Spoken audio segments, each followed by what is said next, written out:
Microphone. Let me see. Let's do mic check. I think it's good.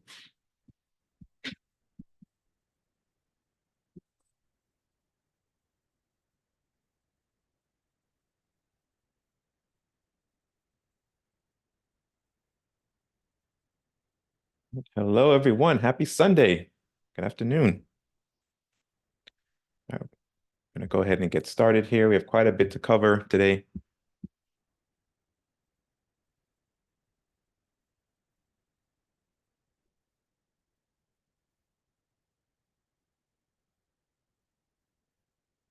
Let's see. Chat looks good. Stream looks good. Okay, everything looks good on my end.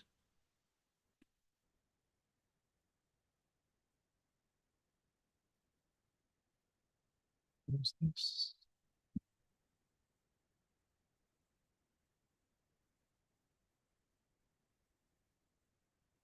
All right, everyone, welcome. Let us commence today's session with reciting of this thing is in the way.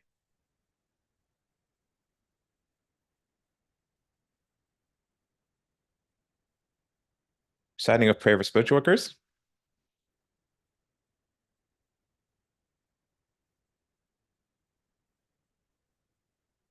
And afterwards, we'll go into announcements and we'll begin today's session.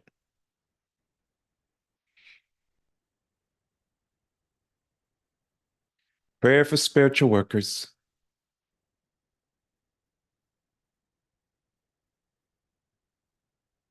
Almighty God, I bless all those who, because of their limitations, would smite me. Almighty God, I bless all those who, because of their weakness, would not heed me. Almighty God, I bless all those who, because of their ignorance, would defile you through me.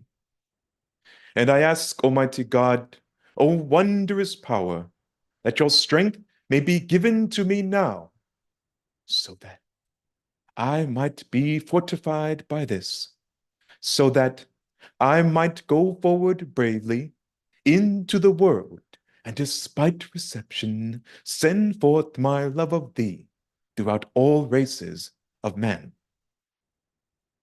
Almighty God, give me the power and strength to rise above my karmic weakness, the deficiencies in the pattern of my evolution, so that I might evolve and become stronger. I, and even stronger in thy everlasting light. O God, thy will be done.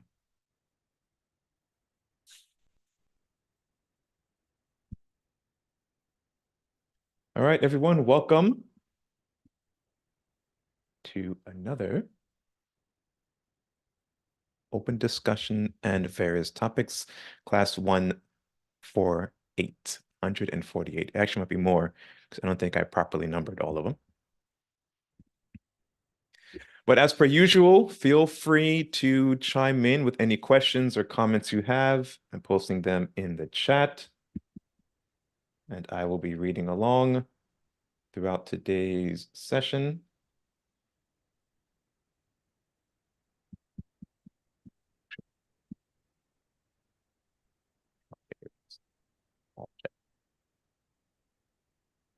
You're Wayne, what are we going over today? All right, so today we will, so last class we finished presentation 1 of the, or class 1 of the prayer presentation. In that, there's 2 classes in it. So the first class was a detailed study into the power of prayer, and then class 2 is the power of spiritual healing through prana manipulation. So we pick up in class 2 from the first presentation. And before we go into that, I wanted to, as a refresher, to read from the Introduction to the Mystic Prayer Technique for Using Prana, that newsletter. It talks about prayer, and then it introduces some of the techniques that are used with prayer, and then we'll move into the presentation. I believe it'll take us to this session and maybe next session to finish that power of spiritual healing through prana manipulation presentation. It's about 40 slides, and I think maybe we'll get to a good portion of it today. Next time we'll finish it up, and then we'll begin our study of a few extracts from the prayer text. I also mentioned last time, the reason we're going through this series on prayer is to kind of celebrate the release of Mr. Davis's second text. And that book is called The Miracle Kit Behind the Power of Prayer, the Mystic Knowledge of Manipulating the Subtle and Cosmic Energies of Prana through Prayer Techniques. So this is newly released. This is a follow-up to Mr. Davis's first text, The Ancient Language of the Soul, The Mystic Knowledge of Mantra. Both texts are available on Amazon.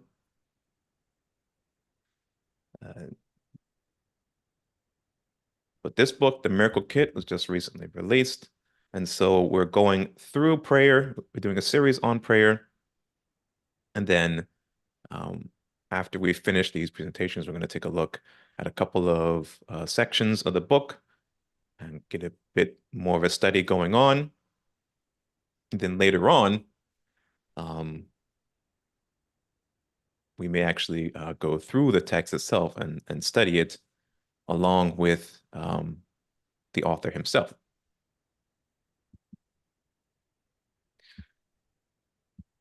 So really quick before we begin, there's a couple of announcements I want to go over before we start today's session. As you can see here, I hope it's not too difficult for you to read. So this will be the final open discussion in various topics class. Meaning we're not going to stop having open discussion on various topics, but we're at class 148 now, so I'm going to go back to the way that Mr. Davis used to announce the classes, where he'd do a detailed write-up on the material that's being covered in each class or each series, and post that through MeetUp. So you can use the link there, meetup.mysticknowledge.org. That's where we announce all of our classes, all of our sessions. You can go to that page, and actually here it is here. Let me switch over.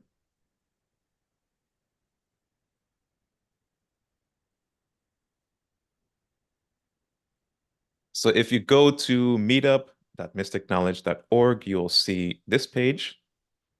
It may not look exactly like this because I'm an organizer, so I have a different view than what you would have. But here we announce all of our classes, all of our sessions. And also it's through here that if I have to cancel a class or reschedule a class, I'll do it through Meetup, and it should send out an email notification to everyone that I know a class has been rescheduled or has been canceled.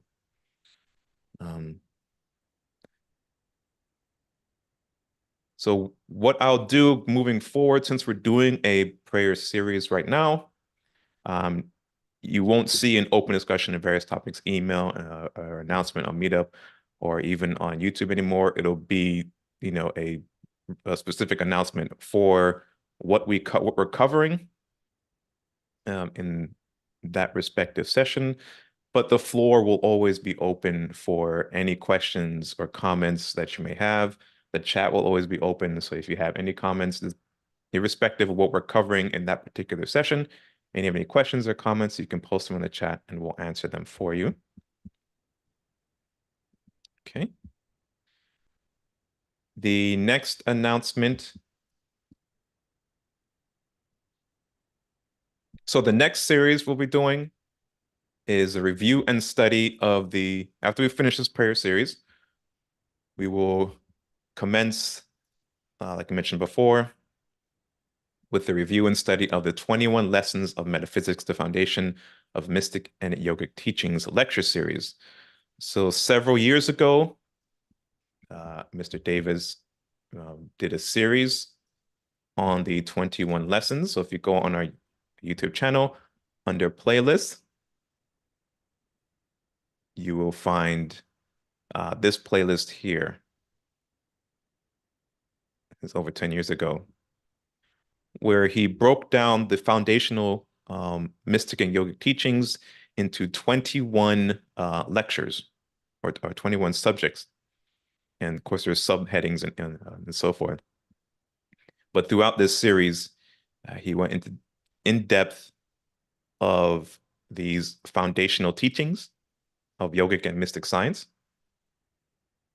And this playlist, there's also other foundational subjects that are covered throughout this playlist. The ones I will specifically cover in this series are the ones titled 21 Lessons.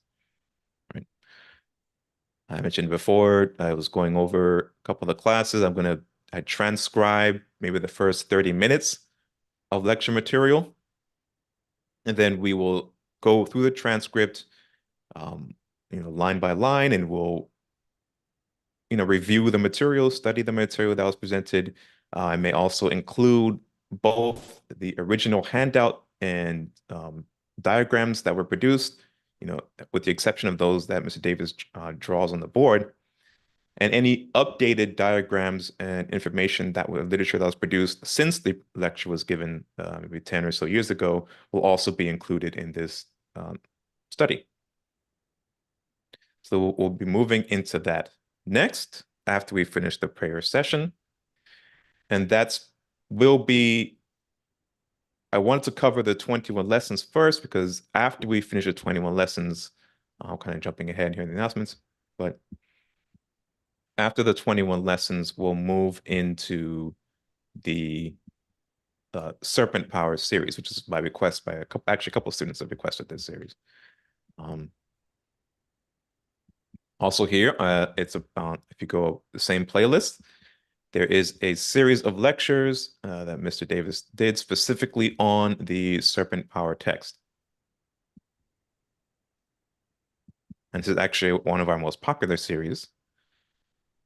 So I've decided to, because it was a request made by several students, and it's also one of the most popular series, I'm going to go back. We're going to do this, cover this series in a review and study sessions. And along with the text, so that if you want access to the text, you can go to, of course, you're welcome to purchase a copy of the text through Amazon or whatever publisher or service you prefer. But you can also go to our website, mysticknowledge.org. And under the ebook library section, the text is there available for you to download as well. So you have a copy of the text. You'll have these lecture series, and then we're going to come back and study them as a planned series after we finish the 21 lessons.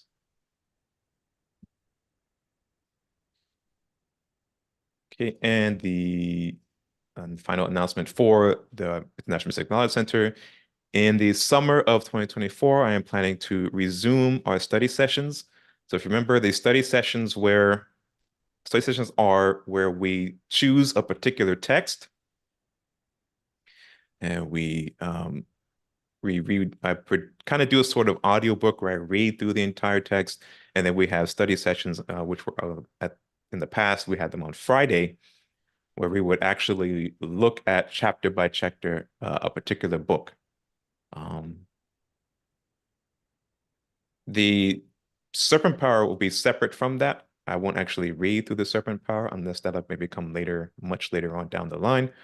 But for these study sessions, at least initially, we'll be looking at the text by Yogi Ramacharaka, The Science of Breath, and that those books are available as well on the mystickknowledge.org website.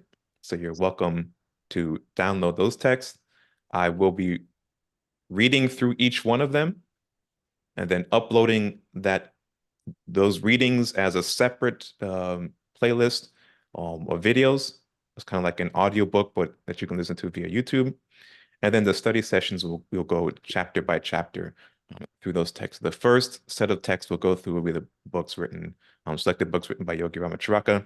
If you go on the Mystic Knowledge website, under the ebook library, the section that's dedicated to Yogi Ramacharaka, Mr. Davis lists the book in kind of a sequential order, in a recommended reading order. And that way you'll see that the books, if you read it in that order, the subsequent texts build off of the material presented in the text prior. So, and that will be the same order I will use in these study sessions. Okay. Those are the announcements for IMKC. Sorry.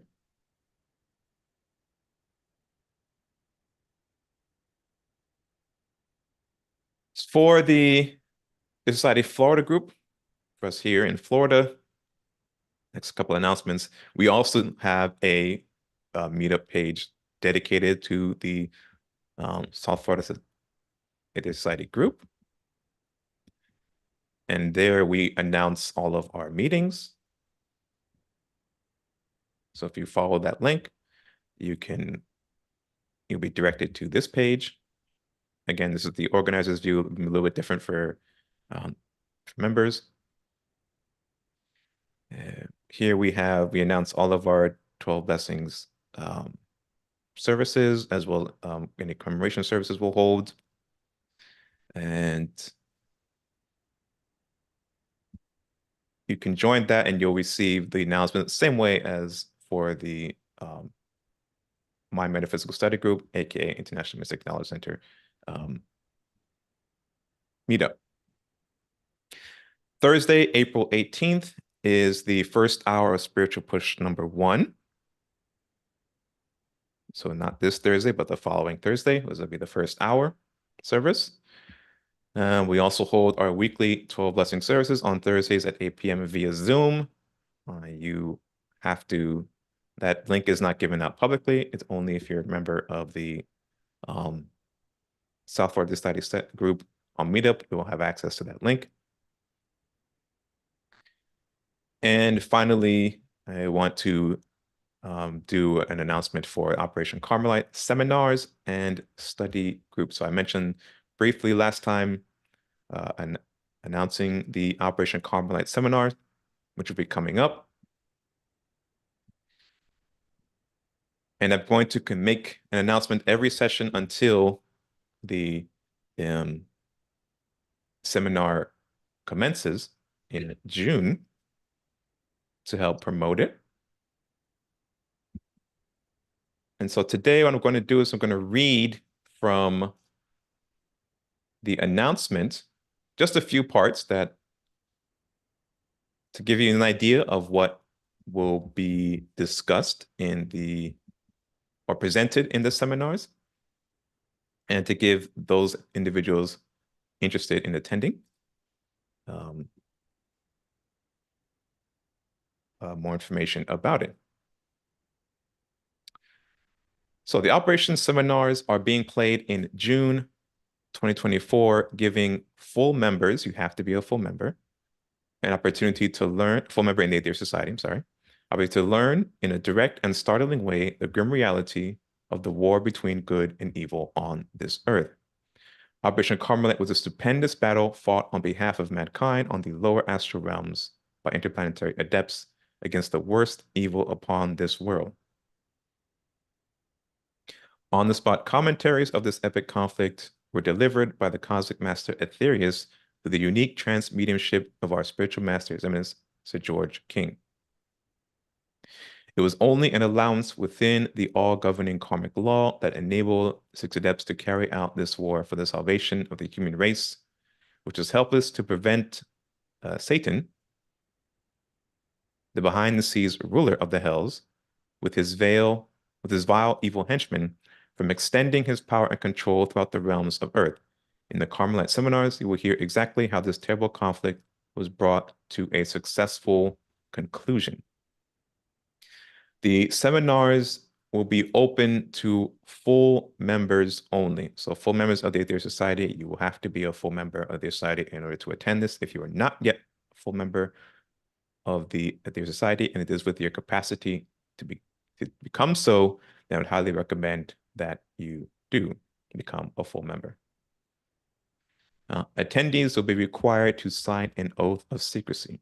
The seminars will take place in Los Angeles and Michigan over the 4 weekends. You have two options here. You have either weekends or an 8-day schedule. If you're local to or close to the locations of Los Angeles and Michigan locations, then you can opt to do 4 weekends, June 1st, 2nd, 8th, 9th, 15th, 16th, 22nd, 23rd. Or for those of you like myself and Mr. Davis will have to travel, then they'll have a separate 8-day schedule where they'll be playing it for 8 days straight in Los Angeles. And I think it's for Michigan, it'll be a 7-day schedule. There is an admissions fee for that, but there will be a minimum booking fee payable in advance of $50. Full payment must be made by May 24th. So I'm going to keep announcing it from now in May and in June to get people to, register for the seminar. Upon booking and paying them in deposit, you will be sent a link to download all of the newsletters that were written by our master during Operation Carmelite. So as the operation was going on, as Mr. George King, author and the Society produced several newsletters during that time, giving some insights which were allowed to be released to the public at that time into what was going on, Operation Carmelite. And so when you sign up for the seminar, you will receive those, a link to download all those newsletters and study them before you attend the seminar.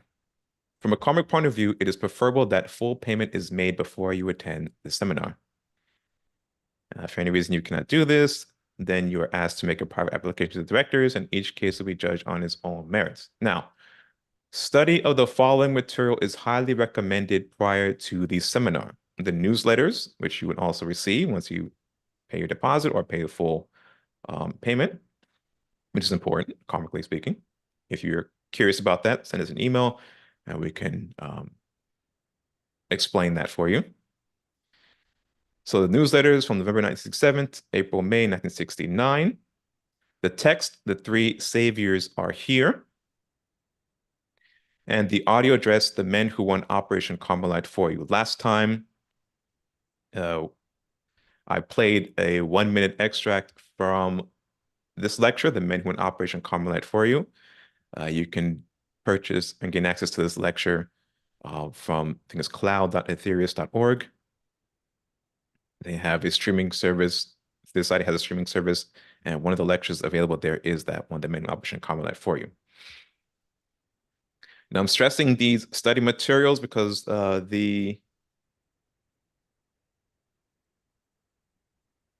don't have permission to announce that yet. But for those of you who are attending, who are planned to attend and have registered for the Operation Carmelite seminar and then were given access to those newsletters, if there's sufficient interest, then we can do a study of those newsletters, but that will only be open to those who are attending the seminar, have at least paid the minimum booking fee to secure their seat, or if they've, of course, you made full payments, you'll be granted access to those newsletters. And once you have those newsletters, study them, and then we'll have there's enough interest for it, we can have a study group that will, look at certain sections of each of the newsletters over a several week period before the seminar actually starts, so that when the seminar does start, you would have read through the newsletters, all of them, 2, spend some time studying the newsletters individually and collectively, and, bringing up some good discussion about them. And then, have prepared yourself mentally and emotionally for the initiation you're going to go through as you attend these seminars. Okay. So those are all the announcements that I have.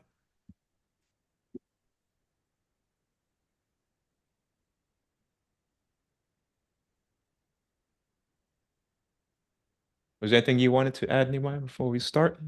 No. Are there any questions or comments before we start today's session?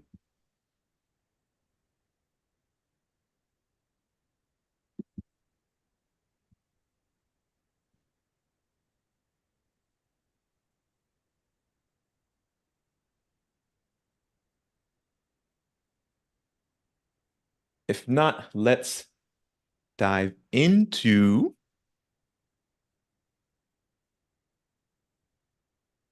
I didn't see any questions. I didn't see any emails or questions. There's nothing emailed to us, right? Um, yeah, Jack emailed last week, but it was But then those ones we read, you had already oh, started responding to them? I think he has questions no, on. it was just a simple question. Oh, okay. I can answer it back to him.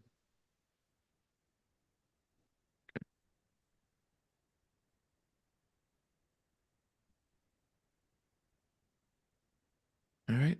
So if there's no questions or comments, let's go ahead and read from, this is supposed to be volume 1, issue 1 of the Mystic Learning Hall and Education newsletter that we're planning to release. This is the first draft of the first issue of the first volume.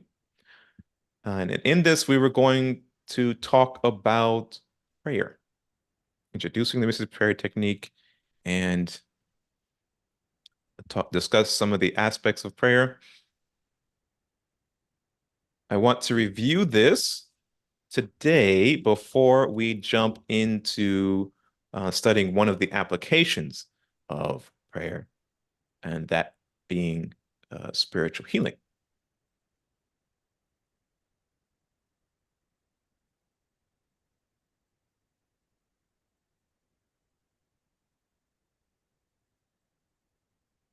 And actually, some of the, a lot of information in, yeah, I'll stop in the newsletter where we pick up in the lecture. So I'll kind of move back and forth. So in the power of switching link through prana manipulation lecture, we start at controlled imagination, and the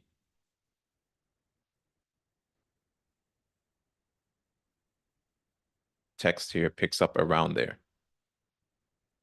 So I'll just read the introduction, and then we'll move back into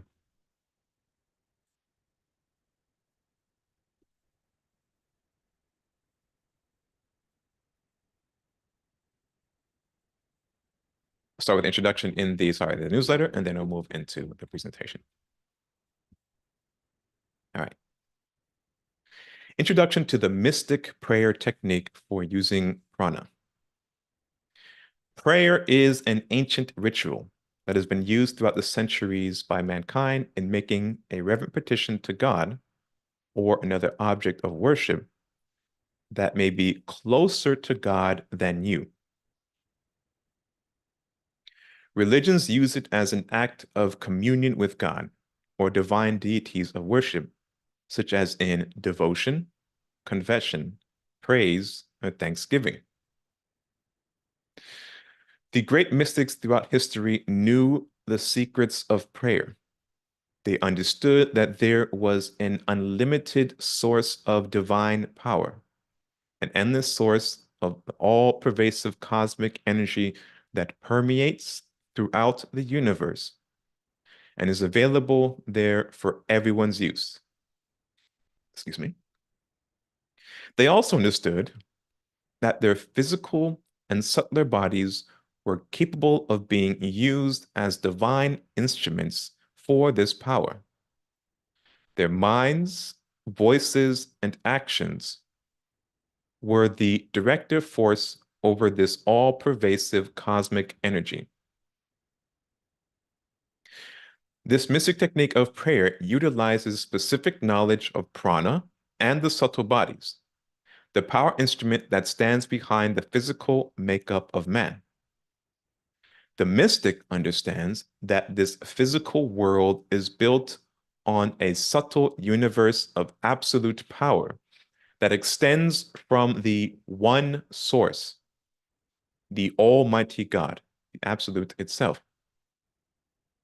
We will dwell a little more on this concept later to show how this power manifests itself throughout nature and the physical body. The mention of prayer in modern times is mostly looked upon in a superficial way and not taken very seriously by most people. Prayer is seen as an emotional and social pacifier for those in society who are going through some type of emotional, mental, or physical stress and trauma. On the surface, you may not want to admit this, but when the actions of most people are examined, this is exactly what we see in the time of tragedy. The first thing that most people do when tragedy hits is turn to prayer. I'm not saying that this is a bad thing, not at all, but I am saying that actions of people are expressed energies of emotional, mental, and physical intent. The so-called intellectual modern society has moved to bring about this outlook of prayer and most spiritual belief systems. The problem with this is that there is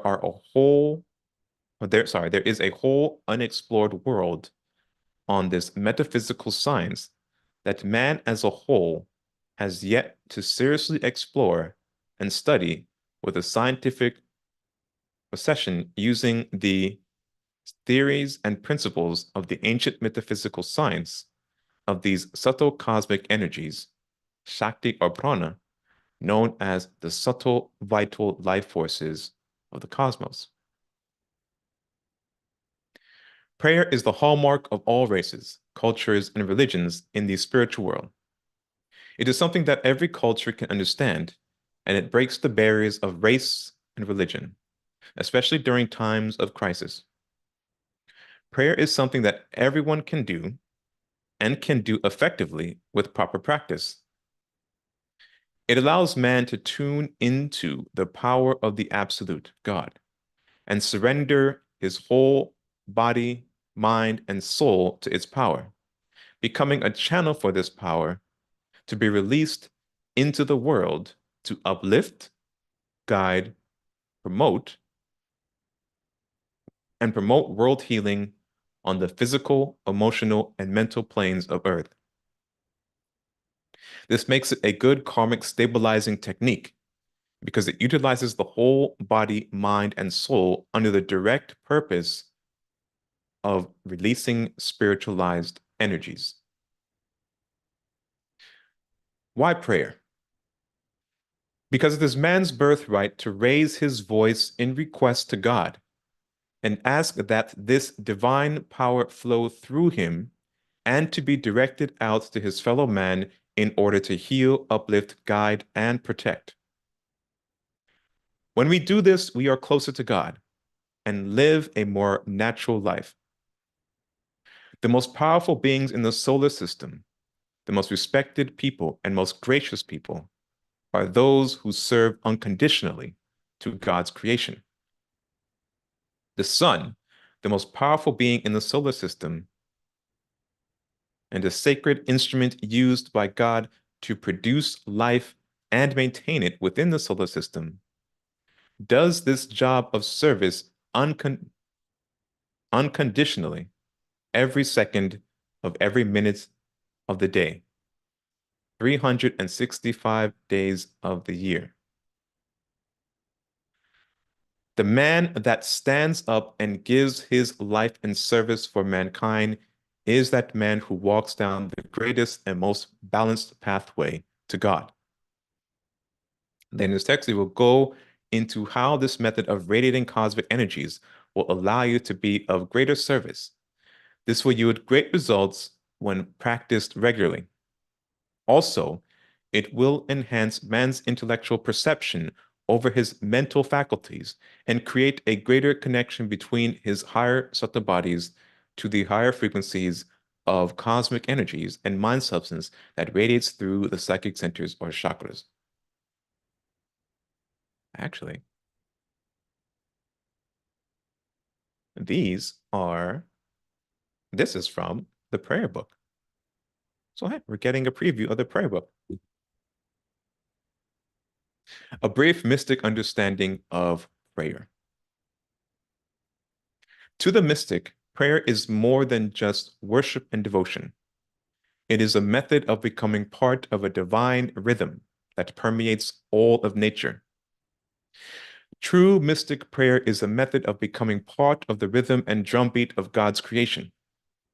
It allows man to place himself in a state of mind where he performs all spiritual actions, a position that allows his mind, body, and soul to be in total unison while performing a divine action of receiving and transmitting cosmic energies for the purpose of relieving mankind of various ills, such as sickness, crime, bad environmental conditions, and to uplift the mentality of all mankind, etc.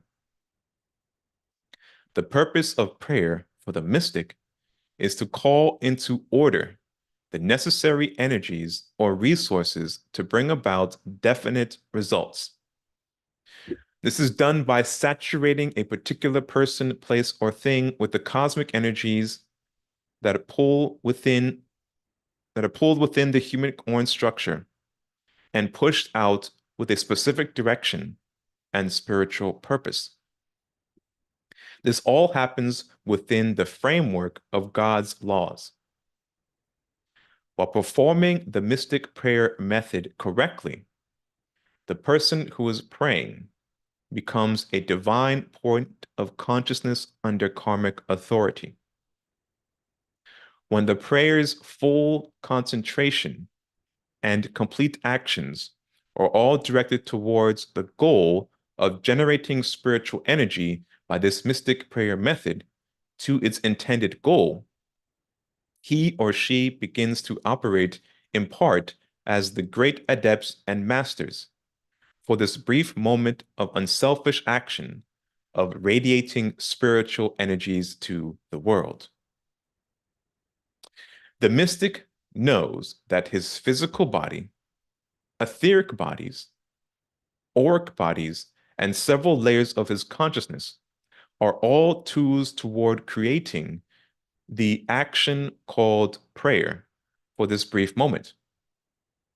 He realizes that his physical body is linked to an etheric counterpart that has over 200,000 etheric subtler nerve ganglia that make up the nadi system, and this nadi system has dozens of vortex centers called nadi knots or chakras. These chakras are vortex centers that receive and transmit the cosmic energies and mind substance that makes up the visible and invisible atmosphere that we all live in. This nadi system defines several different categories of chakras: minute chakras, minor chakras, and major chakras. The combination of the nadi system and chakras within the nadi system bring into being several levels of consciousness that mankind works through on the subtle and gross manifested level of consciousness. The magnetic pressures within the nadi system and chakras creates a pull on the universal mind substance and the all-pervasive cosmic energies that help to bring about a manifestation that dictates a state of consciousness that operates on three primary levels. These levels of consciousness can be described as the superconscious mind, the subconscious mind, and conscious mind. Do we have any questions or comments so far? Now, further and deeper explanation of the material that we're talking about now, because we just kind of very quickly in a couple paragraphs went over the mystic makeup of man, which is a lecture series that Mr. Nehemiah Davis has given several times, actually. You can go back on playlist on YouTube. You'll find a series talking about the mystic constitution of man.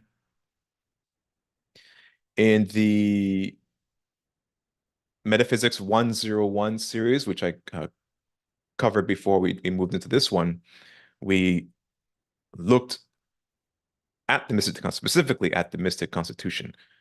So you can go back to that playlist series, or they might goes into detail about the mystic constitution, the bodies, the bodies or the layers of the aura, the nadi system, the chakras, and so on and so forth. So if any of this is confusing to you, you can look at previous lectures or go back in some of the earlier videos, the prior videos in the open discussion series, and you'll see where we talk about that. Another announcement I forgot to mention, as this will be the final in that open discussion and various topic series, I plan to go back through that series and through those videos and change the title of each of those videos so that it's better explains the primary subject that was covered in those videos. So like in many of the open discussion videos, we did we covered some specific topics. And it's kind of hard and really unrealistic to expect everyone to go back and review 148 videos to find the specific one they're looking for that covers the topic that they have a question on. So I'm going to go back through those videos and either alter the description and alter the title and say, yes, although it is in the open discussion series, what the primary subject matter that was covered in that video will be in the title. So you can, if you want to go back and scroll through the playlist, you can see in the title, oh, this one we're talking about prayer, this one we're talking about life after death, this one we're talking about the different realms of existence, this one we're talking about the history of humanity, be it from Maldek, Lemuria, Atlantis, and so forth. Whatever was the primary subject matter that was covered in that open discussion video, I'll edit the title to make it easier for you to go back and review that material, as well as any questions that were asked about it in that playlist. The ancient mystic knowledge of prayer in modern times. Prayer is a tool for manipulating the subtle energies of life that make up the background canvas for all actions. In the book, this is coming from the book, we will examine the prayer techniques for making contact with these subtle energies, pulling it into your field of influence, impregnating the subtle energies with your purpose and direction, and then projecting these subtle energies to your predetermined target or targets. The human body is a perfect tool for manipulating subtle energies. It is and was the preferred tools of the ancient religious communities of the past. According to most historical data, the ancient communities were founded and built on religious belief systems, which in most cases used many techniques of prayer to aid them through many situations of life. Why is this important and what makes it significant? We intend on examining this ancient technique of prayer that can be used in modern times throughout the chapters of this book. Man carries around with him a miracle kit for performing this form of prayer that manipulates the subtle energies or prana of life, which are the vital life forces of all things. Here we will examine the ancient techniques for manipulating subtle energies, which make up the methods of prayer that are advocated within the text of this mystic metaphysical form of prayer. The method of prayer here that we will be examining employs precise techniques with a clear understanding of procedural operations, which are designed to achieve the main objective and goal. The prayer technique that we're advocating here is not just some faithful ceremony with ancient protocol procedures of a particular culture. It is a dynamic form of prayer that uses all the vital life forces of the body to perform this prayer. And then, this is from the text. We will examine the power of prayer, the ancient science behind it, the power of mind, the subtle energies, and mental power controlling and directing the prayer energies. So let me see if I want to go into this now, or do I want to?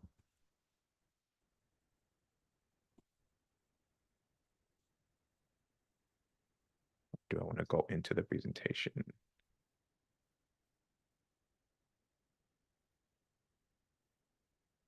What do you think, Nimai? Should I continue with this, or should I go into the presentation and come back to this when we're doing a more detailed study on going through the book? Yeah, you can go into the presentation, Okay. the technique, right?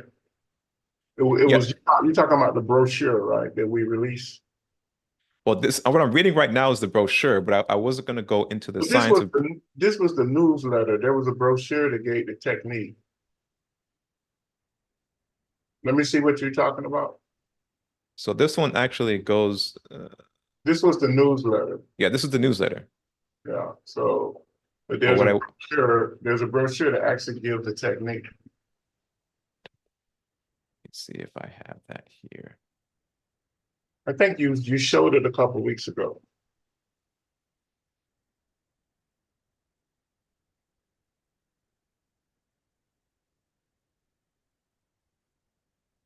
This is really unfinished right here. This is really what? I'm sorry. It's unfinished. It's a draft. Yeah, this is it? Yeah, it's a draft, and I think that was part of your first rendition of your prayer book. But I do not have, or I don't see it here. The mystic prayer technique described. Is it this one? I think it's this one. What you was going to use before? You was going to go to the book or? Well, I was going to go to this. Oh, This yeah. is the Oh, yeah. yeah. This is the part 2 of the presentation. Yeah, that's healing. Yeah. Oh, do we do prayer in there? Uh, But that's healing. and this was the application of the. This is just healing. Yeah. We have this one. Scroll through it. Let me see. I think I wrote that. I don't know. It's a decade ago.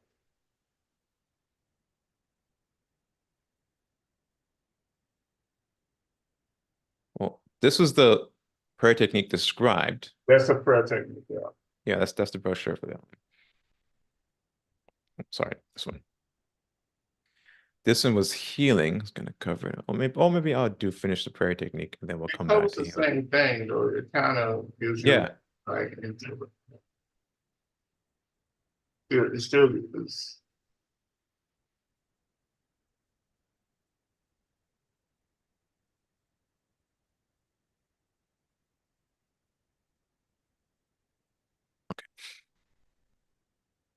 Well, then that's what I'll do. I'll finish this one today and I'll go into the prayer technique and then we'll pick up. Yeah, this one goes into this is from the book, so it has much more detail. Okay, I'll finish this today. That's the newsletter, right? Yeah, this is the newsletter. I'll finish this today as kind of be our introduction. I wasn't planning on going this deep into the book now, but since it's here, I'll do it. And then I guess we'll continue on next time with certain sections from the book, as well as the spiritual healing. We'll save that for the end as another application of prayer.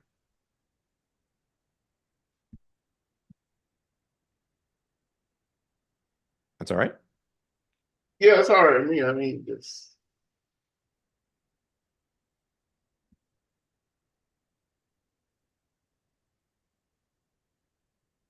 Okay. is the newsletter. It seemed to skip around to you or what? No, because it was taking parts from, I think this is like chapter 2 or 3 in the book. And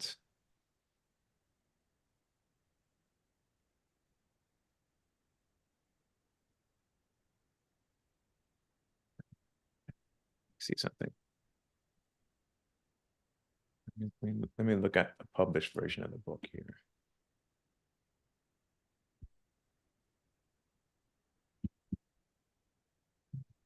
Please hold, everyone. Let's see here.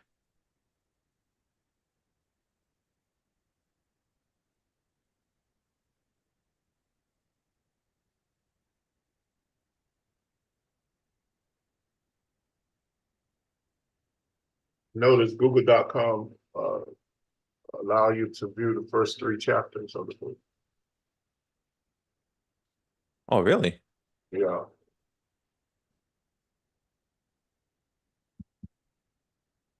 Oh, well then. Well, then that's what we'll do. We'll cover the first 3 chapters since it's already up for everyone to look at. Um,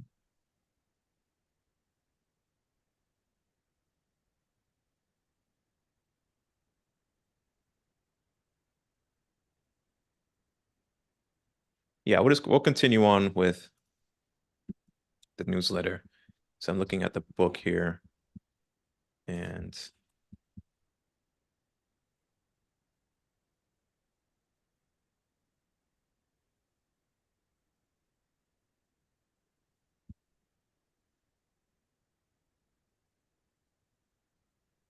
yeah, we'll continue on with this newsletter.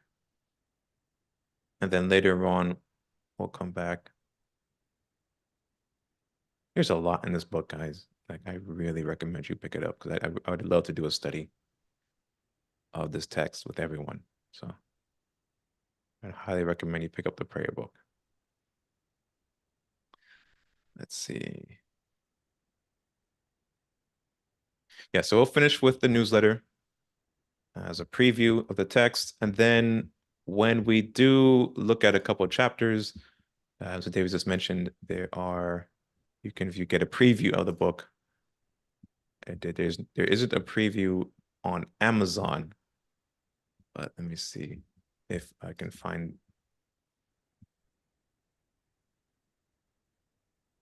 that preview that anybody's talking about on Google. It's the Google Books page, right? Yeah. Google.com books or something like that.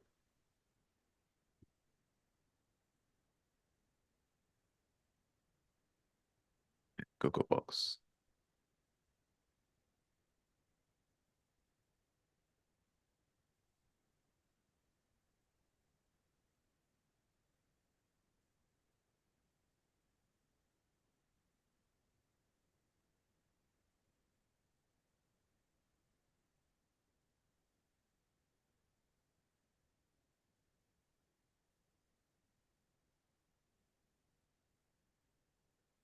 So can everybody see that?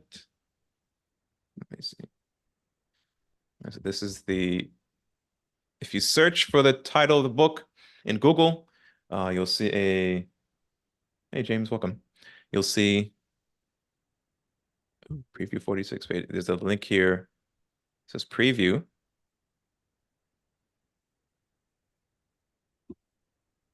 And it'll allow you to preview quite a bit. The first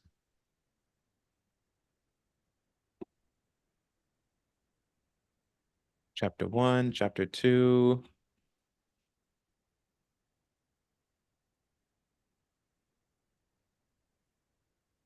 And chapter 3.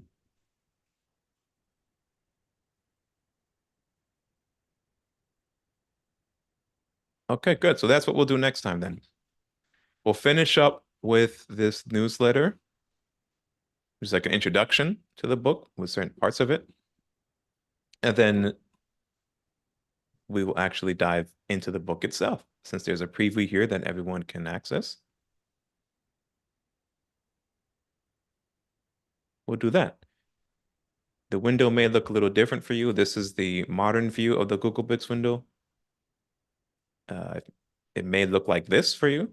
This is the classic view, but still you'll be able to preview this book and whichever format you prefer. Go away. I think I prefer the classic view, but it's either is fine. And we'll work our way through the preview, and everyone has access to this. We'll do that. Cool. All right, so let's finish up with the newsletter, and I think that's what we'll close out today after we finish up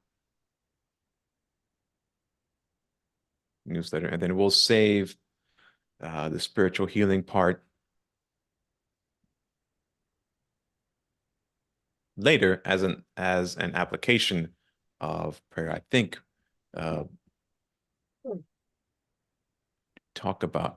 Davis talks about spiritual healing. Yeah, is a testimonial part in the book where he talks about prayer and how healing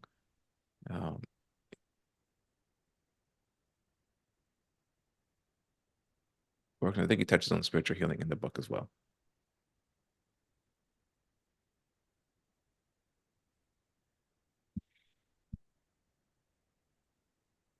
Okay, let's finish up.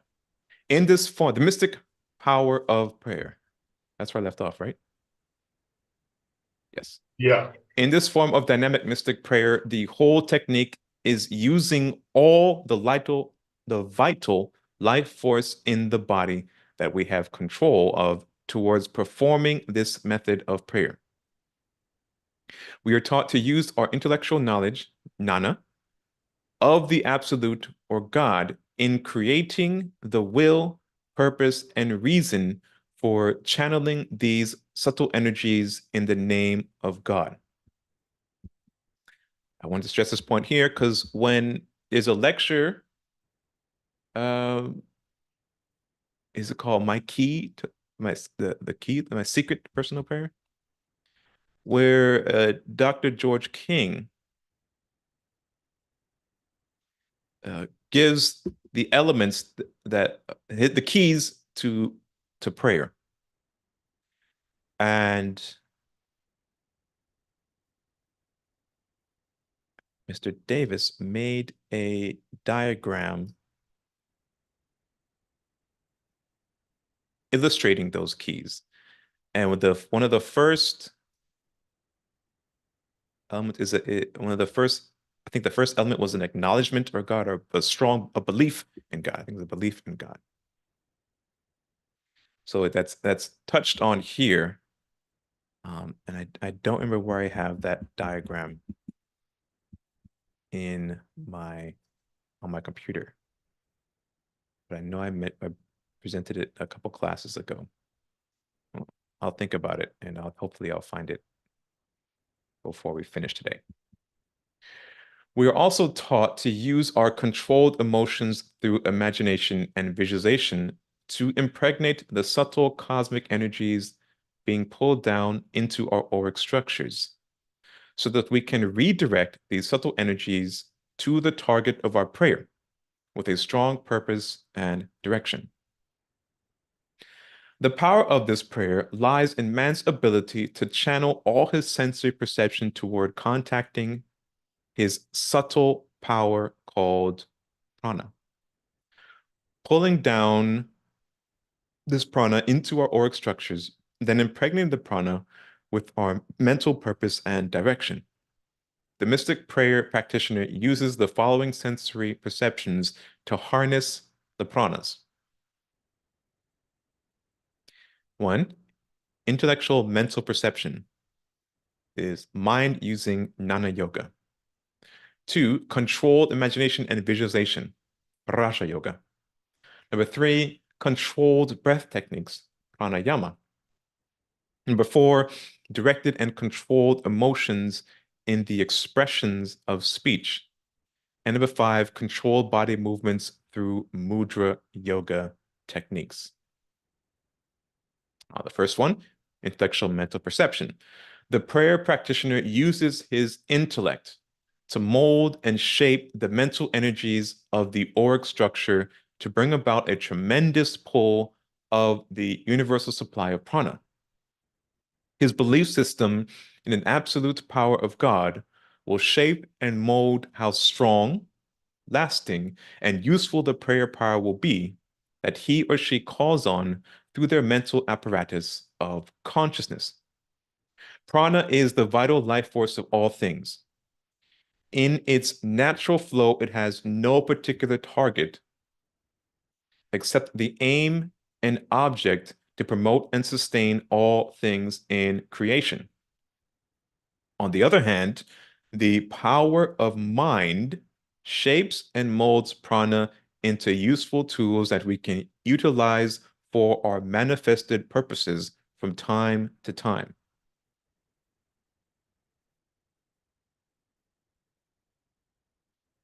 Our belief in God is like fuel in an engine for us. It is the mystic prayer fuel that starts the power and helps to propel it forward. The practitioner of this prayer method's undying belief in God amplifies the potencies of the power of prayer being called upon and the unselfish love that arrives springs forth from the belief and devotion demonstrated to the infinite power of God.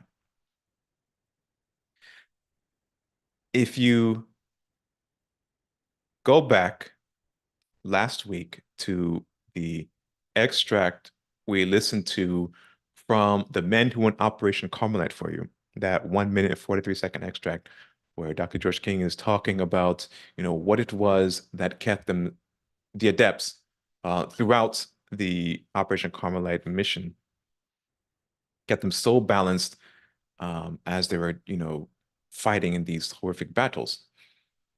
And one thing he mentions that with the source of their power came from their true love, true love, true love, and belief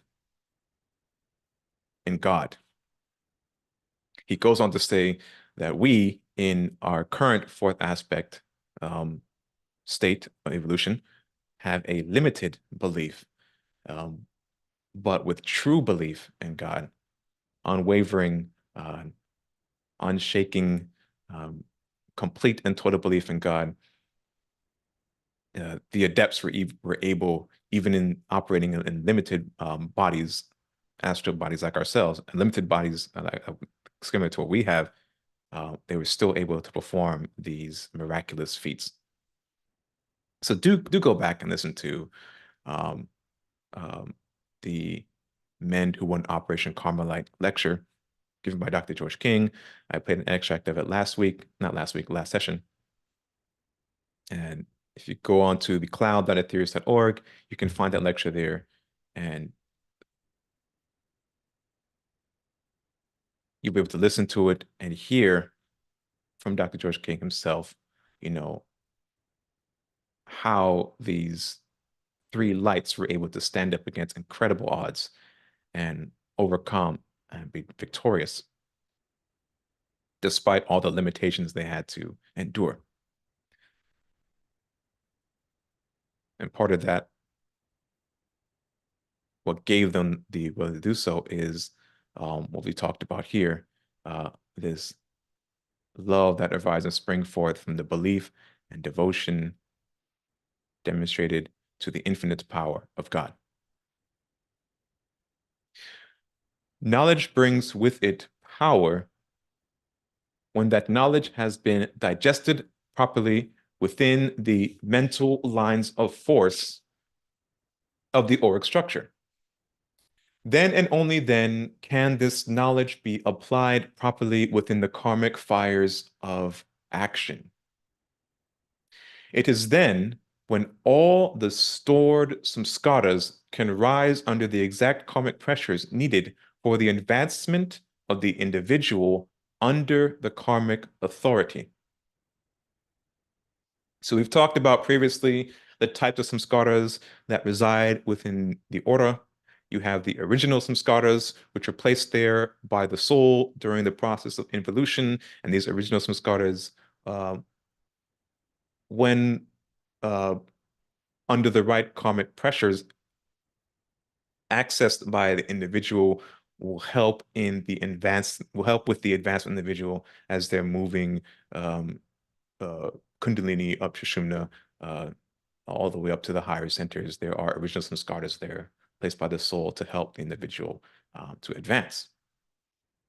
And we've also talked about previous classes, the negative samskaras that cloud and distort the aura and make it difficult for a flow of energies, of these cosmic energies, or inhibit the flow of these cosmic energies in and out of the aura, in and out of the psychic centers. So you can go back and look at those classes for more information about that. Controlled imagination and visualization. The key to any mystical practice is the ability to obtain control over your imagination. This particular mystical practice of prayer is of no difference. In this section, we will attempt to bring about some brief understanding of the uses and control of imagination in the mystic practice of prayer. In order to understand what imagination is, we must have a clear picture of what we are and how we exist in a sea of all pervasive mind substance and cosmic energies. Man's ability to manifest himself on any realm of existence is based on the level of mind frequencies his soul has been able to translate through the various manifested vehicles of expression used throughout the many reincarnations and karmic limitations of that life stream. Excuse me. You see, our whole life cycles are based on our ability to tune into the all knowledge space and translate this into spiritual karmic actions. Spiritual karmic actions can be defined as actions of a person that strictly adheres to the divine laws of karma because of the wisdom obtained from this all knowledge space of universal mind substance.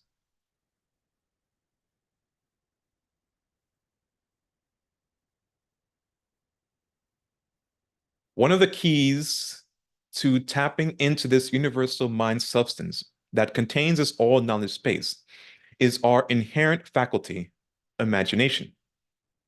As stated by our late Western master of yoga, Dr. George King, imagination is man's only creative faculty. The ability to imagine is something that all man has from birth and uses this ability throughout his life to achieve almost everything he is confronted with. Man's imagination has a magnetic effect on the psycho-mental level of his being, which causes various mental explosive activities that produces the mental images, mental thought forms, desired from his mental command. These mental thought forms that are produced and manifested by man's interactions in life through the process of imagination are placed on and within the human aura of man. The amount of knowledge possessed on the subject being thought forms, and the desire to put forward toward the subject with the love energies of the subject dictates the lifespan of the imaginative thought forms. These thought forms hang on our aura and creates what I call a karmic signature of the person. It actually helps to mold and shape the mental, emotional, and physical state of man's life. All right, so here we have stressed the importance of right thought, right speech, right action. We mold and shape based off of our thoughts, We mold and shape the mental, emotional, and physical um, environment within and around us. Each one of these thought forms have various colors, shapes, and patterns that formulates throughout the aura of man. These thought forms discolor and distort the human aura, nadi knots or chakras, the nadis or subtle nervous center, subtler nervous system, which serves to affect the levels of mind substance and cosmic energy frequencies that are constantly bombarding the chakras of man. These thought forms, whether they are positive or negative, serves to cloud and impress upon the atmosphere on the psycho, mental, astral, emotional, and physical levels. And we talk about atmosphere, we're talking about the aura. Here in this context, we're talking about the aura. These thought forms are also leads towards creating massive energized thought forms entities that serve to help give particular areas strong characteristics. And you'll notice this if you visit different locations. Even here in South Florida, you know, it is these uh, collection of thought forms produced by the population here that give Miami-Dade County particular characteristics, that give Broward County particular characteristics, that give Palm Beach counties particular characteristics, that give Miami, New York, Los Angeles, and so on and so forth, their particular characteristics as well.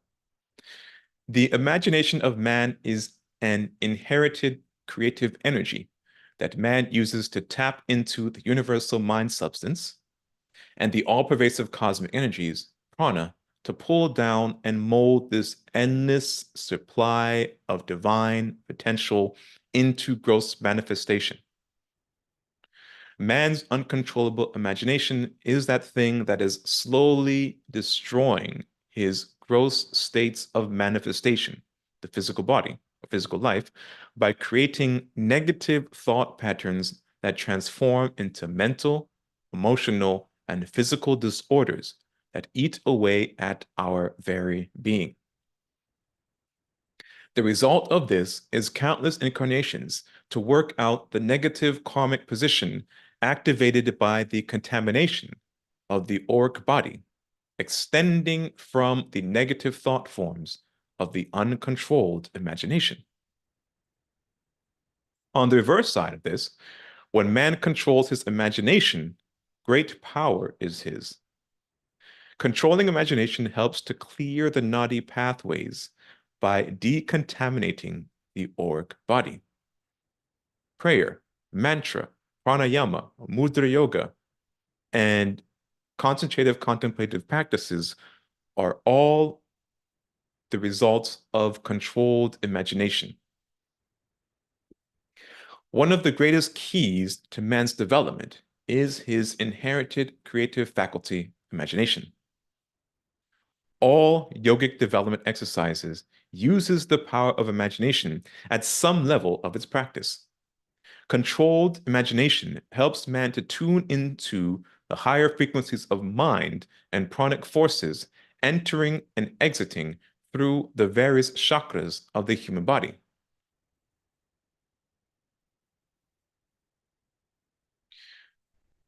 The positive controlled thought forms ionizes the aura around the body and allows the cosmic energies to burn up negative blockages around the chakras, creating the opportunity for higher frequencies of mind substance and energy to be detected by the controlled conscious mind.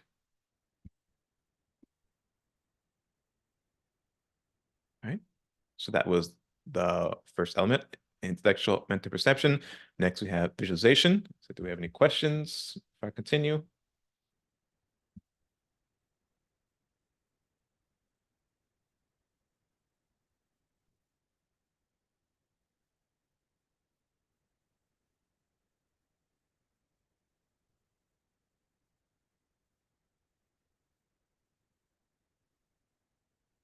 No? Okay, let's continue on.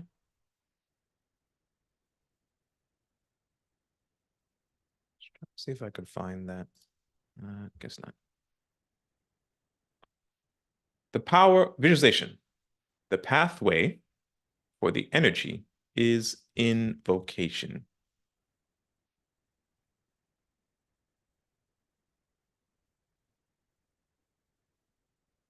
I can't find it. The power of visualization is an aspect of imagination. In fact, the ability to visualize is a direct result of imagination. In other words, imagination gives mankind the ability to visualize. This ability to visualize opens a pathway for mind substance and cosmic energies to be invoked and then pulled through a spontaneous vortex opening, creating an explosive effect that allows a certain degree of manifestation on various levels of mind frequencies.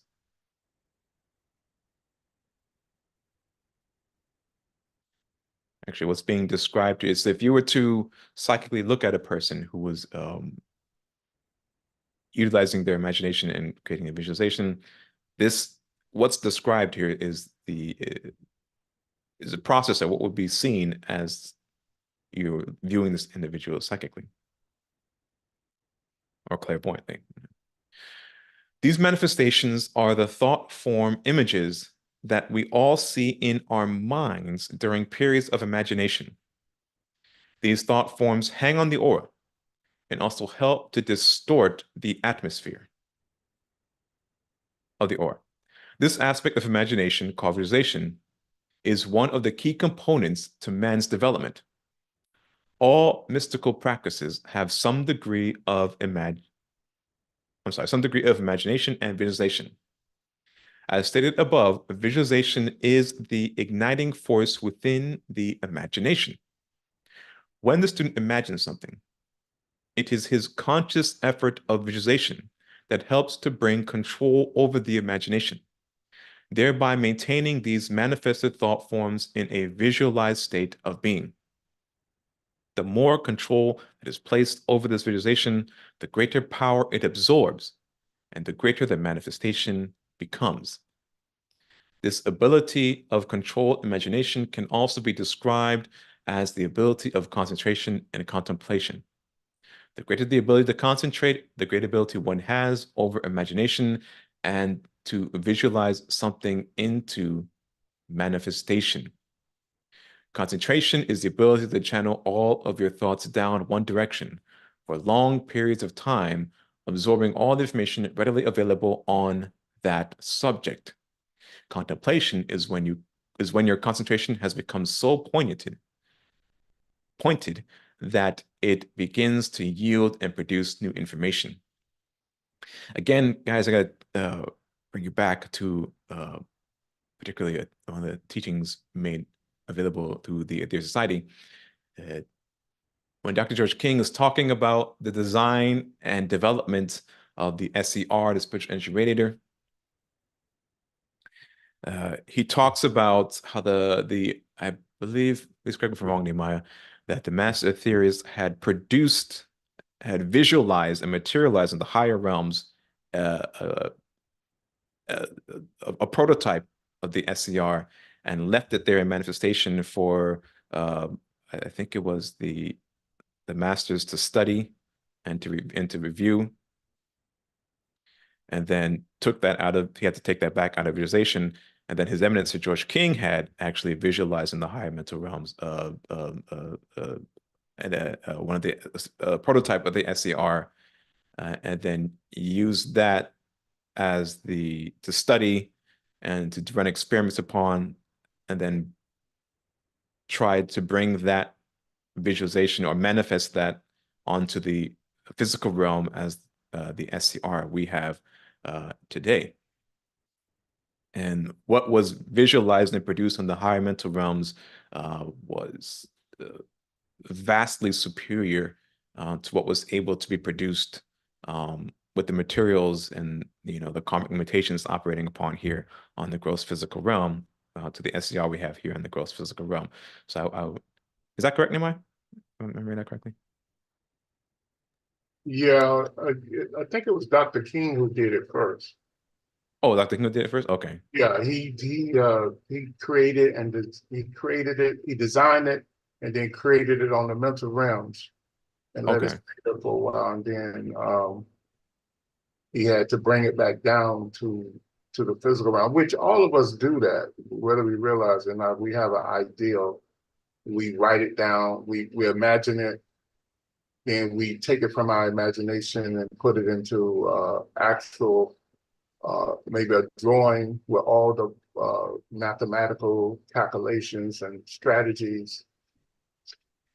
And then we move to look for the elements that can be used in the physical world to manifest that thing. Mm-hmm. We do it without realizing what we're doing, but there's a methodology. That's why Dr. King said everything is science. There's no Mm-hmm. such Mm-hmm. thing as art.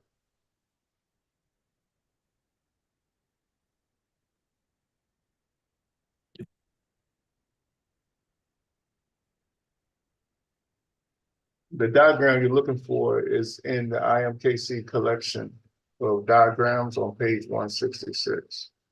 Okay.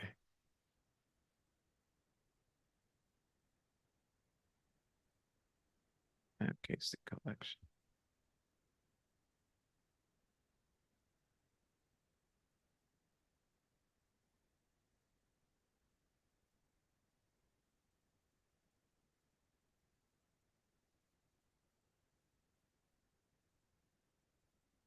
Collection of diagrams, page 166.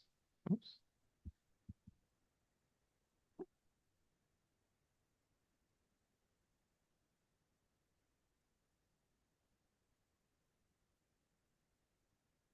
Yes. Yes, it's this one. That's it.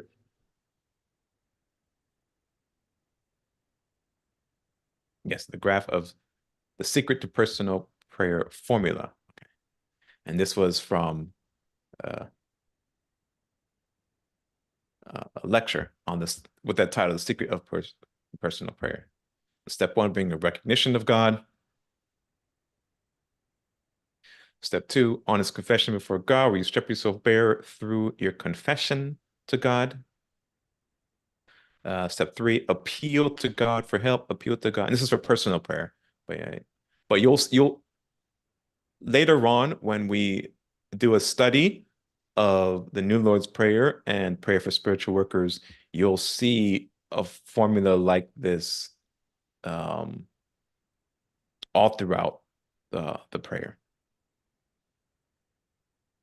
It's quite fascinating to see how um, the Master Jesus formulates that prayer, put the prayers together, and to get to begin to understand the mind um, um, that constructed that prayer.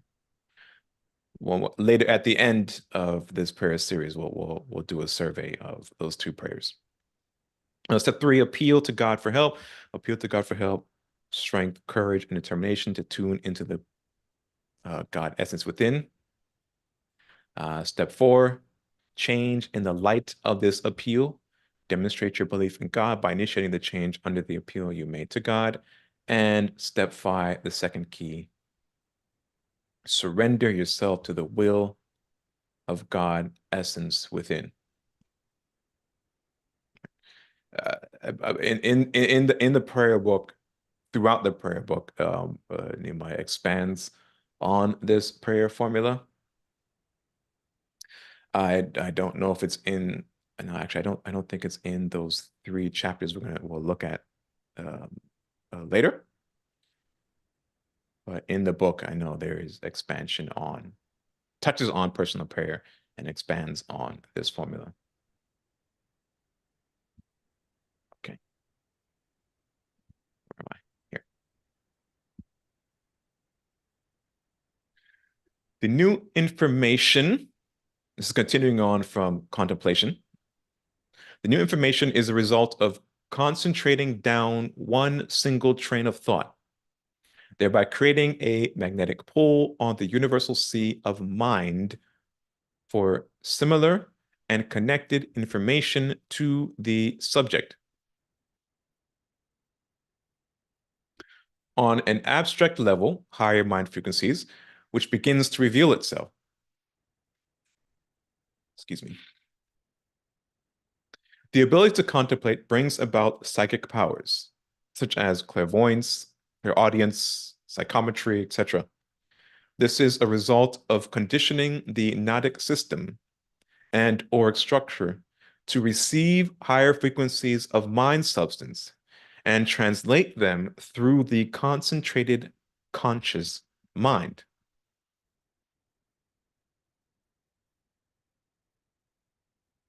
Directed and controlled emotions in the prayer. Speech speech or controlled sound is one of the most potent expressions of manifested Kundalini.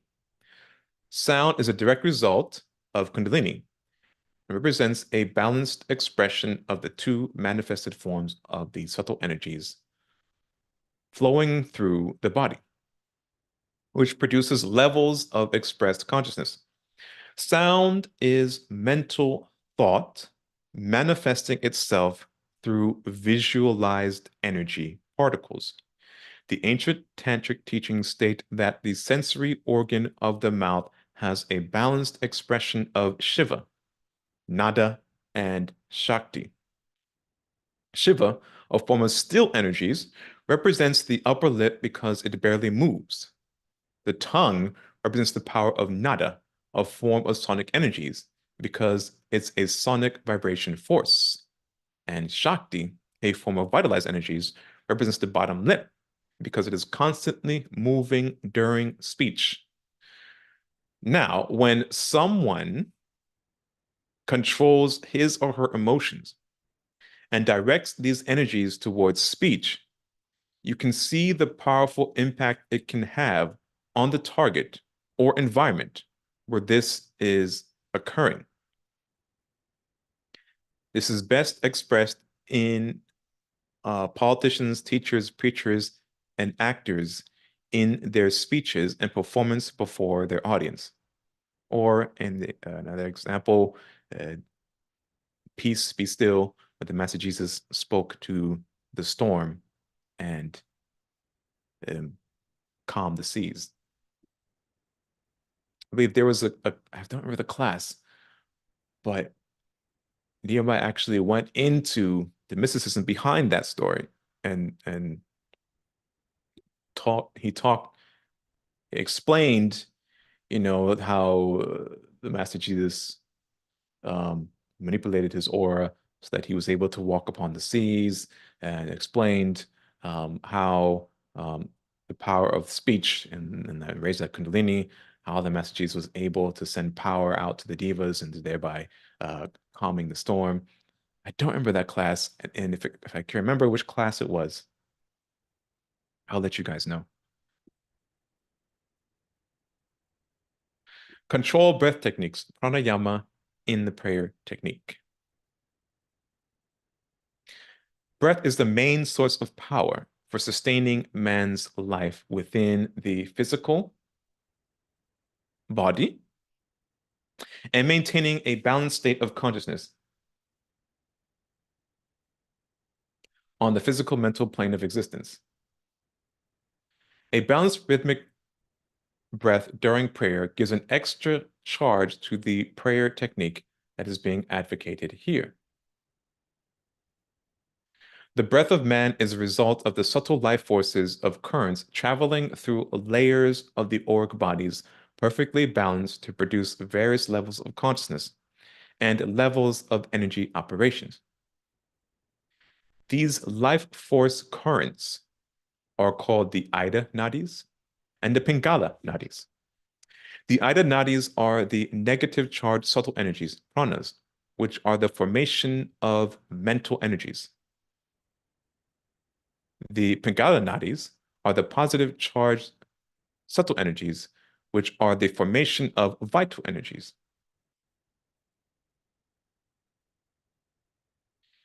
The cross-section of these two energy currents is a complicated matrix which creates the possibility for consciousness on various levels and vitalizes operations.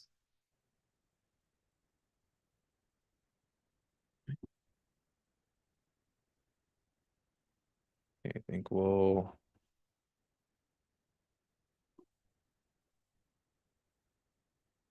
All right, so we'll finish this next section here on the controlled body movements. And then we'll stop with this section. And the next time we'll pick up looking at the 8 components. Actually, no, we'll go into the 8 components because last time we talked about the 7 components. And then the 8th component, we went to invocation. The 8th component was missing in that last presentation, karma yoga. So we'll finish up with a look at the 8 components. Controlled body movements in prayer through mudra yoga. The matrices of Ida and Pingala nadis within the magnetic field of mind and pranic substance, or structure, flow in many geometric directions as individualized consciousness, which creates vehicles of manifested consciousness and self-expression that lock a portion of spirit through the soul into individualized expressions of life called you, or mankind. These mental and vital energies can be potentized, harnessed, directed, and projected out through mudra yoga. The hands, arms, heads, legs, and feet are the instruments used in practicing mudra yoga, with the main focus being placed on the positioning of hands, which are directly connected to the major chakras along the spinal column. The subtle flow of energies moving through the nadis can be controlled by harnessing the subtle flow of prana, redirecting this prana, redistributing it, and projecting the subtle pranas to a selected target, all with techniques of mudra yoga. Such is the mudra yoga techniques within the prayer being advocated here, and also in the same thing with spiritual healing as well. Just directly to individual as opposed to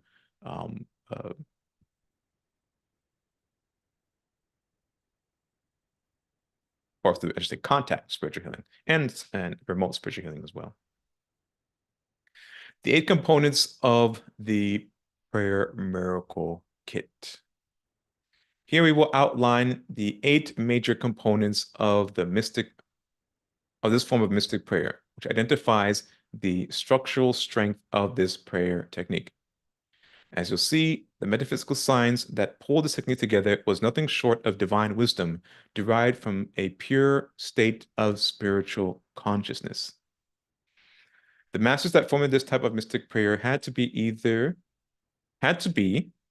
at the caliber of a deep samadhi master, because the more you study this form of prayer, the more embedded wisdom you find in the technique. This is the signature of the great ones. Their spiritual truths, rites, and techniques are always given in a very simple fashion, but laced with tremendous knowledge and wisdom. We have dissected this technique of prayer in order to identify and show what major components are needed to make up this miracle kit. The 8 components to this prayer miracle kit are as follows. Jnana Yoga, wisdom of uniting the soul with spirit. Bhakti Yoga, uniting with God through devotion. Imagination, the inherited creative power of man. Visualization, the sustaining power of imagination through concentration. Pranayama, controlling the life force within the nadis through breath control. Mudra Yoga, sealing, redirecting, and projecting prana through hand signs. Invocation, projecting psychic and mental energies into the physical realms. And finally, 8, Karma Yoga, the power uniting yourself through balanced actions.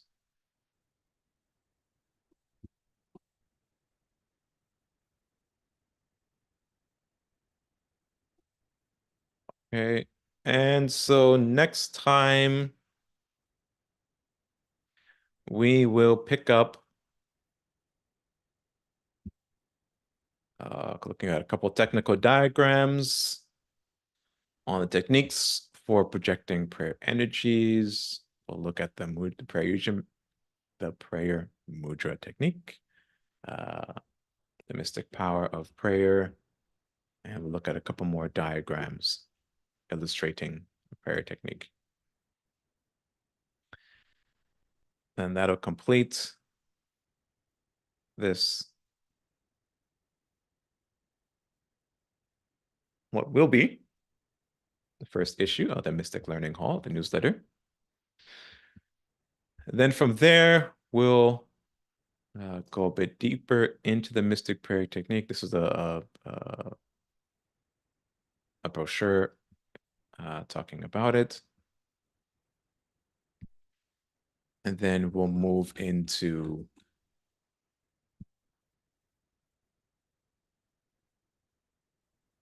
the text itself.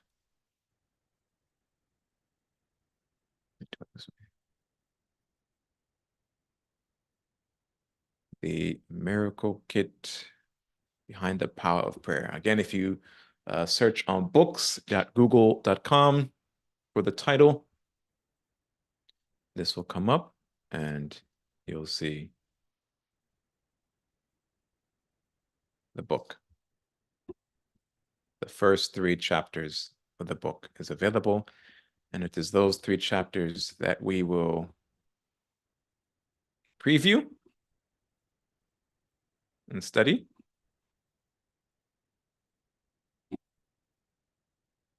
And if you're interested in picking up a copy of the book, you can do so. Later on, I'll see if Mr. Davis will allow us to do this as part of the next study session. So the first one we did was on the ancient language of the soul, where I read through the text and the entire text, ancient language of the soul, and then we went chapter by chapter, looking at some highlights and excerpts from it and a discussion with the author. And if we're allowed to do that again with this book, I will.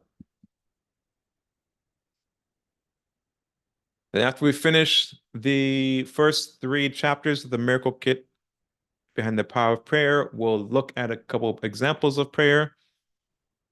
The New Lord's Prayer and the Prayer for Spiritual Workers, 2 prayers given by the Master Jesus through the yogic mediumship of Dr. George King. Those are a couple of prayers that we use regularly in our in services, the 12 blessings services. The 12 blessings, again, another series of prayers given by the Master Jesus as well. And really in all of our practices, and anytime you're able, you can use those prayers also. They're also the prayers that we use at the open and close of our sessions each week. Albeit the prayer we use at the close of our study group sessions is slightly modified. The New Lord's Prayer that we use is slightly modified to remove the mantra that's used in the prayer. But when you use the New Lord's Prayer services or even as personal prayer, you're welcome to use that mantra. All right, so are there any questions or comments before we close out today's sessions? Was there anything you want to add, Nimai?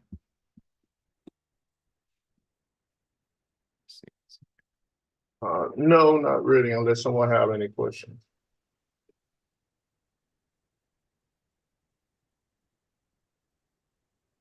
And if there's sufficient interest, I can go back. So after you finish the prayer session, I was going to go back into the 21 lessons.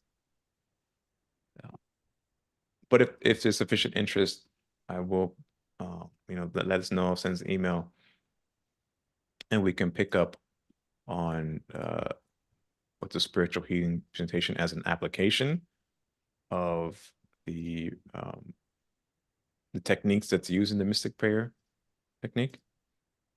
Um, Nehemiah included it as part of the prayer series. So it was, I think, part of, maybe, I don't think it was part two, maybe it was part three. I think he went deeper into prayer and then an application of that technique was spiritual healing. And so that's what this presentation came from. And I can include that in this series if you guys are interested. If not, after we conclude with the prayer series, as a review of, after we finish with a review of the New Lord's Prayer and the Prayer of Spiritual Workers, that'll conclude this series on prayer.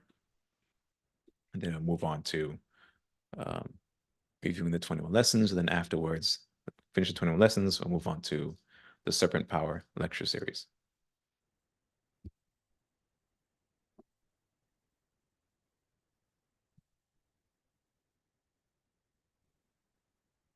And if there are no further comments or questions, then let us close out today's session.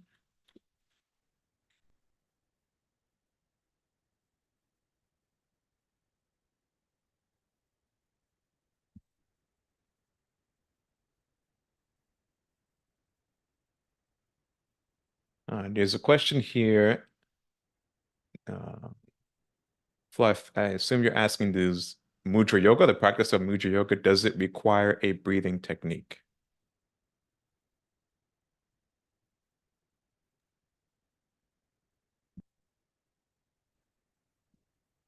All yogas require some type of pranayama or breathing technique, especially mudra.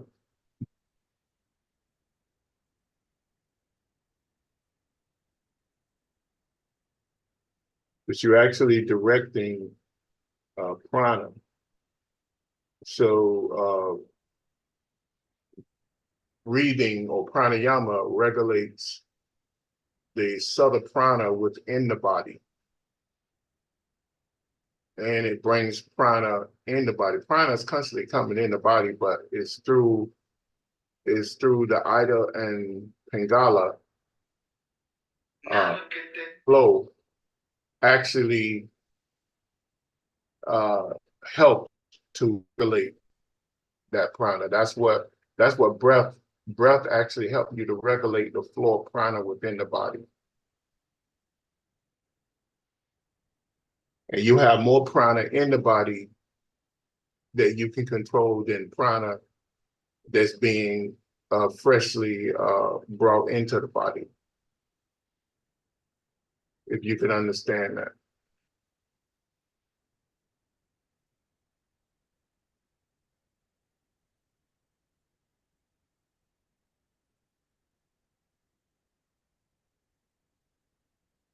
Yeah, I hope that answers your question. I mean, there's more prana within the body than what we just take in through breathing, drinking, and eating. Yeah, I mean, your whole body is different layers of prana in solidification and liquids and gases. All of that is prana. Mm-hmm. It's just solidified to a certain degree. The breath, which is actually what we're told in mysticism, is the soul constantly chanting a mantra 21,600 times a day. Mm-hmm. And that regulates the prana. Now, depending on how contaminated your body is with the impurities of samskaras, which the impurities of samskaras is your karmic pattern. It will dictate how you can use that prana, whether positively or negatively. That's why in the limbs of yoga, the first thing they tell you to do is to control your thoughts and actions. The second thing they tell you to do is to recognize God in everything, which further help you control your thoughts and actions. So then what it does, it lets the the ability of the negative samskaras to rise up through your auric body. And in fact, it begins to burn them up or transform them, to modify them into something good instead of negative. Like if you had anger issues, with proper knowledge and proper thought and actions, then you will always come to a reasonable resort not to be angry, not to allow negative energies to control you. And if you observe everything, uh, you know, if you observe God in everything, then you will have no reason to be angry.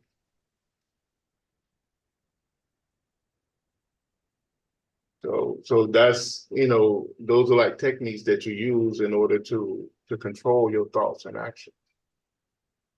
And the negative samskaras that you build up for the last 100,000 lifetimes won't be able to raise its ugly head. You'll be able to pull on the original samskaras laid there by the soul as megabytes of energy and power and strength to guide you back uh, to the God state that you came from. Essentially, that's what the teaching is all about. Mm-hmm.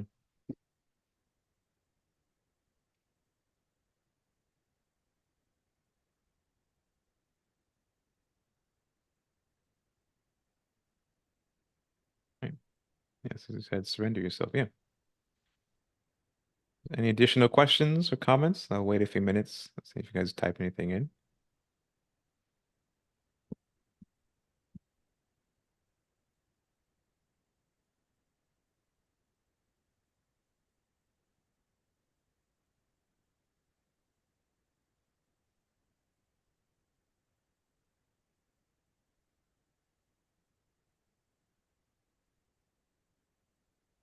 Yeah.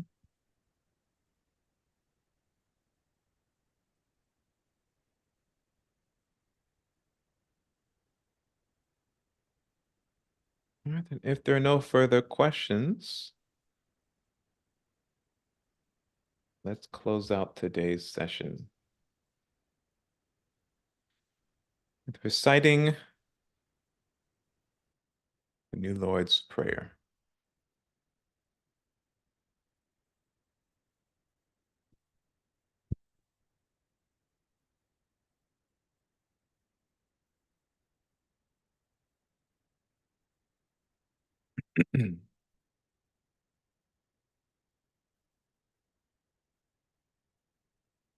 The New Lord's Prayer.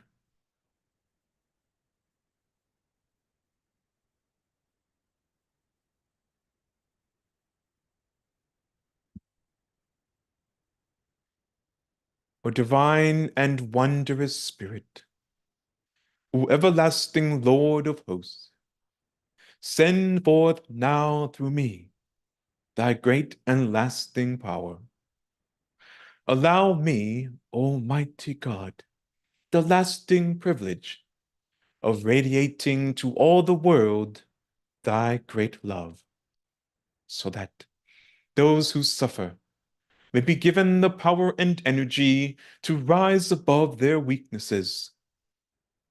Almighty God, in great humility do I ask you to send forth your power, to give to me this great lasting privilege of being a channel, so that my suffering brothers may be helped and guided and healed and lifted into thy light, so that they who know not may look up, and in doing so receive to their higher selves your divine counsel.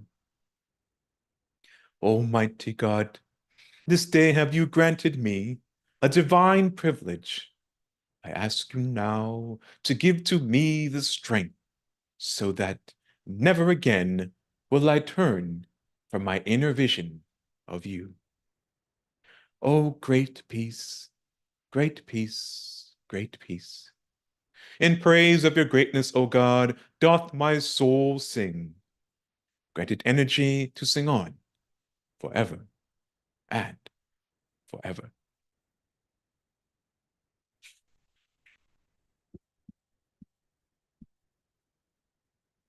All right. Thank you very much, everyone, for your kind attendance, participation, questions, and comments.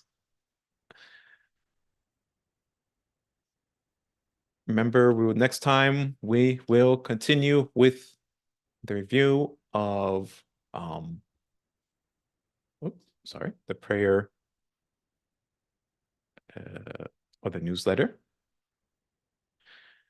And then we will look at the first 3 chapters of the miracle kit behind prayer. And then from there, we will review and do a study of the New Lord's Prayer and the prayer for spiritual workers. And that will take us out. That'll complete this study on prayer as well as our celebration of the release of Mr. Davis's 2nd book. If you have any questions or comments, you can feel free to email them to us at Mystic Knowledge Center, all one word, at gmail.com. And you can let us know if you're okay with us answering those questions in a subsequent class, or if you prefer us to answer the question privately, and we'll just respond directly to you via email. Have a wonderful week, everyone, and we will see you next time. Take care.